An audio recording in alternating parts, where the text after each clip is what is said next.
Do let me know how has this thinking process been. I'm very intrigued to know that whatever I am saying, is it making any sense to you? Do you think these things that I have just explained or just shared with my own experiences, do you think these are relevant? Do you think we can identify these factors? And I'll be glad if the answer is yes.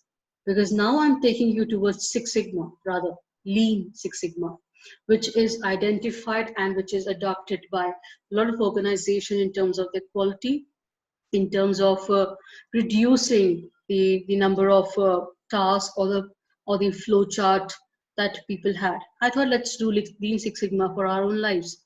Now that we've identified all of these three things, the Muda, the Mura, and the Muri, what do we do about it? Let's do this. This model is in Lean Six Sigma is known as DMEC. So I'm going to tell you what this means to me. The first thing is define. Defining what?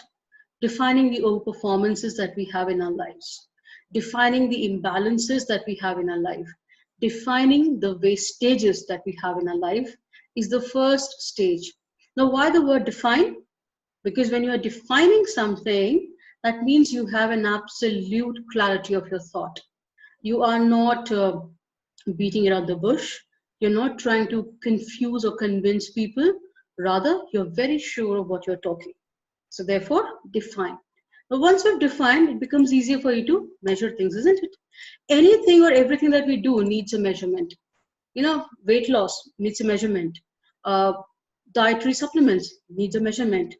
How did I score in my training program? Feedback is a measurement.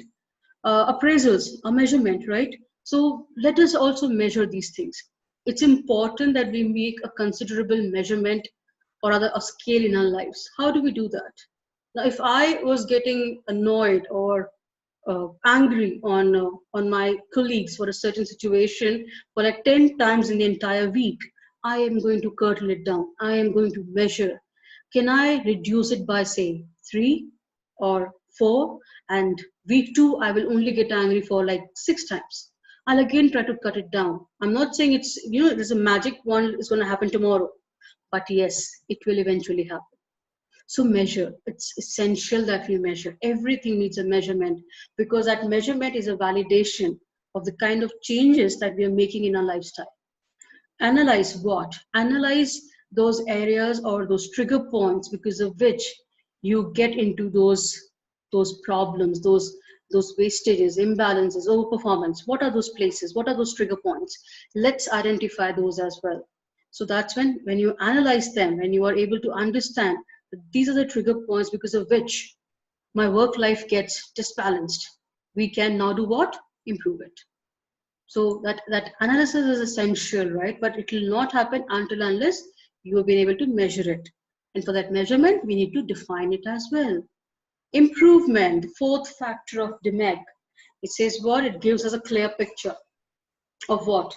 So we measure, we start to bring in those changes, we reflect into our wonderful work-life balance. And slowly and steadily, you will start to find that tranquility, that peace, that happiness that we were all looking for, because that's when the improvement comes in. So the 4 steps were followed nicely. The 5th one comes is control it also. We need to have sustainability. We need to have that control, which is there for a very long time. And controlling that becomes a little challenge for all of us. Think about the DMAC till I come back and give you the canvas that I have created for all of us to have a better work-life balance and a very balanced lifestyle.